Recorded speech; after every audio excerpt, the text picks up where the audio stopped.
Et en direct du studio radio de la Première, nous recevons Thierry Santa, le président du Congrès. Thierry Belmont. Bonjour Thierry Santa. Bonjour. Le Congrès a un grand rôle à jouer dans les jours qui viennent, définir la date du référendum. Le premier acte a été manqué. Est-ce que vous allez y arriver?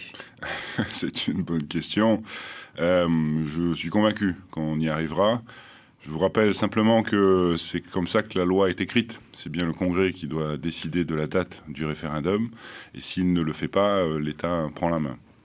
Donc, vous l'avez dit, le premier acte a été manqué à l'occasion de la visite du Premier ministre, qui a exprimé cette volonté que le Congrès se saisisse de ce point, mais également se saisisse également de la question. Après en avoir discuté avec lui, tant la date me paraît effectivement quelque chose de réalisable. Ça m'étonnerait que les élus que nous sommes ne puissions pas nous mettre d'accord sur une date. Mais par contre, la question, je ne sens pas aujourd'hui d'unanimité pour se mettre d'accord au sein de l'hémicycle sur la nature de la question à poser aux Calédoniens. On va y revenir sur la question, sur la date pour l'instant. Donc sur la date... 28 octobre. Alors, deux dates aujourd'hui se discutent, le 28 octobre ou le 4 novembre.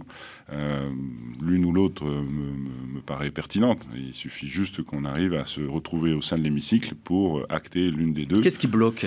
Alors, il faut que vous sachiez qu'au moment, la première fois où j'ai proposé une délibération donc pour cette date, certains partis politiques ont souhaité prendre du temps parce qu'en définitive, ils avaient entendu la demande du Premier ministre et ils souhaitaient y répondre. C'est-à-dire que le Congrès, se saisisse à la fois de la date et de la question. Mais au fil des discussions, on se rend compte encore une fois que l'unanimité n'est pas faite sur la nature de la question. Même si aujourd'hui on sent quand même maintenant tout le monde favorable à une question binaire. Je vous rappelle que pendant de nombreuses années, j'ai fait partie de ceux qui se sont battus contre cette question binaire et dans l'espoir d'essayer de faire valider un nouvel accord, un nouveau consensus. Oui, il y a la question se pose encore. Le fait est qu'aujourd'hui, tout le monde est d'accord pour que ce soit une question binaire, mais c'est sa formulation qui pose encore difficulté. Donc, plutôt que de se retrouver dans l'hémicycle à débattre de ce sujet et éventuellement à ne pas trouver de consensus sur ce point-là, ce qui me paraît dangereux, enfin en tout cas c'est pas une belle image qu'on pourrait donner à la population calédonienne, j'ai conseillé à mes collègues de s'arrêter dans un premier temps sur la date, sur laquelle on peut trouver encore une fois un consensus assez facilement, et puis de continuer à discuter sur la formulation de la question. Et sur la date, le Congrès va convoquer quand les groupes... Je réunis le bureau du Congrès la semaine prochaine pour arrêter le calendrier du Congrès sur le mois de mars. Et c'est à cette occasion que la date de réunion de l'Assemblée sera définie pour évoquer ce sujet. C'est important que les élus fixent cette date du référendum. Ça me paraît le minimum. Je veux dire, faut faire les choses progressivement et faire les choses par étapes. Cette étape-là ne me paraît pas insurmontable. Encore une fois, franchement, si on n'est pas d'accord, si on n'arrive pas à se mettre d'accord sur une date, où on va. Donc je suis convaincu qu'on y arrivera. Et la deuxième étape sera bien sûr la question elle-même. Je pense que c'est un sujet qui va être évoqué au prochain comité des signataires. Et je rappelle que, à l'inverse de la date, la question, elle, dans la loi, c'est bien l'État qui doit la formuler dans un premier temps et la soumettre ensuite à l'avis du Congrès. C'est comme ça qu'est écrite la loi organique. Donc les choses vont se passer comme elles doivent se passer, certainement évoquées au comité des signataires, et ensuite l'État fera un projet de décret qu'il soumettra à l'avis du Congrès. Oui, la formulation de la question, justement, elle doit être binaire, la plus simple possible, ou elle doit être également enrichie? Alors, elle doit être surtout la plus simple possible et la plus compréhensible possible. La difficulté à laquelle on est confronté, c'est que l'accord de Nouméa est un peu complexe dans sa formulation, puisque l'accord de Nouméa prévoit une question sur le transfert des compétences régaliennes, la transformation du statut de la Nouvelle-Calédonie en statut international et la transformation de la citoyenneté en nationalité. Donc vous voyez que c'est un peu compliqué. Si la question était posée de cette façon-là à la population, on n'est pas sûr que tout le monde comprenne précisément l'objectif de cette question. Donc il faut arriver à synthétiser ces principes en une seule question simple, compréhensible, sur laquelle les gens se positionneront en autant favorablement ou défavorablement. Où se situent les divergences ici au pays?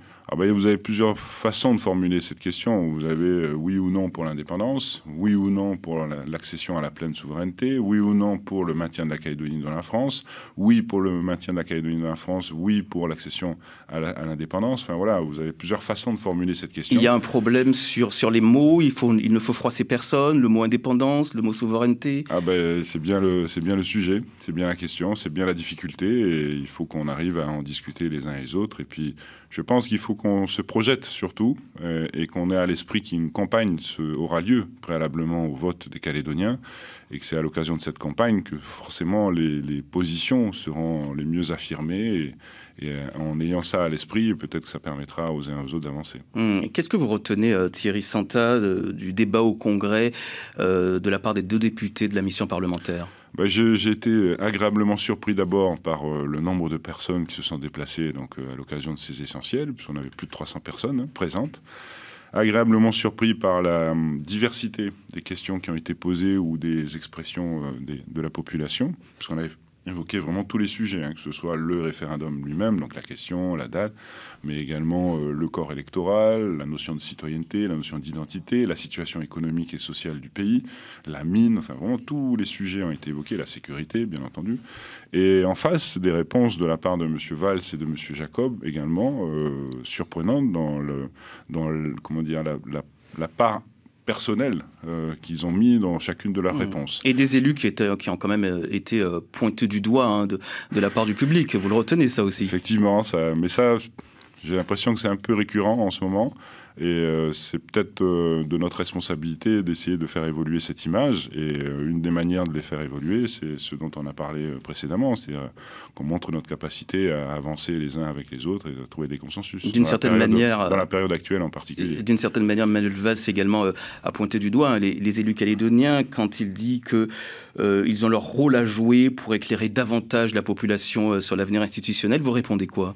Moi, je pense que c'est une responsabilité commune. Alors c'est vrai que c'est une remarque qu'on a souvent en ce moment, une inquiétude, mais surtout une inquiétude qui s'appuie sur un manque d'information. La population nous dit souvent qu'ils n'ont pas suffisamment d'informations sur ce qui va se passer, donc sur la date, la question, mais également sur les conséquences. Donc vous partagez aussi l'avis du rapporteur de cette mission parlementaire, Christian Jacob, qui dit justement qu'il y a ce déficit d'information. Ah, complètement. Mais encore une fois, c'est une responsabilité réciproque. Je veux dire, on peut nous reprocher à nous, les élus, de n'avoir pas été suffisamment explicatifs auprès de notre population, mais je pense qu'au niveau de l'État, l'État aurait pu aussi jouer ce rôle-là, et ça aurait dû être son rôle aussi d'informer davantage la population calédonienne. Mais ce que je voulais dire, c'est que ce manque d'information engendre une inquiétude, surtout derrière. Et après, beaucoup aussi de fantasmes de la part des uns et des autres. Moi, je voudrais profiter de l'occasion ce matin pour dire que, contrairement à ce que certains peuvent dire, vous le savez maintenant, je fais partie du G10, du fameux groupe des 10.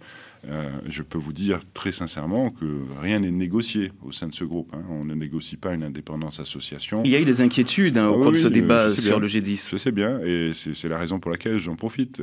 Rien n'est négocié, que ce soit une indépendance association, que ce soit un nouvel accord. On discute de quoi alors dans ce G10? On discute de mettre en œuvre les conditions pour apaiser au maximum la population les jours avant le référendum, le jour du référendum bien sûr, et surtout les jours d'après. Donc on essaie de trouver des convergences sur nos valeurs communes, sur ce genre de choses.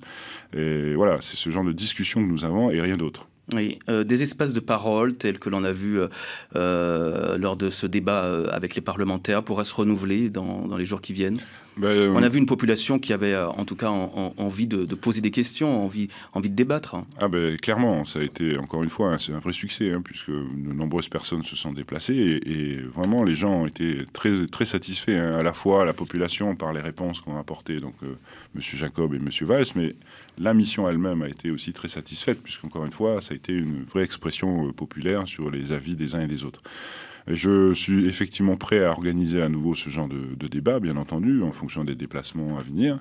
Mais j'ai en tête surtout l'idée d'éventuellement lancer un système informatique, un système Internet, pour que la population puisse continuer à s'exprimer par son intermédiaire. C'est une idée que j'ai en tête, que je vais soumettre aux chefs de groupe de notre Assemblée, parce que ça nécessite quelques financements. Et s'ils me donnent leur accord, c'est un outil que j'aimerais mettre en œuvre de politique participative par l'intermédiaire d'Internet. Thierry Santal, le président du Congrès, vous restez avec nous. On se retrouve dans un instant à 7h05. Les téléspectateurs peuvent nous rejoindre en radio à cette occasion.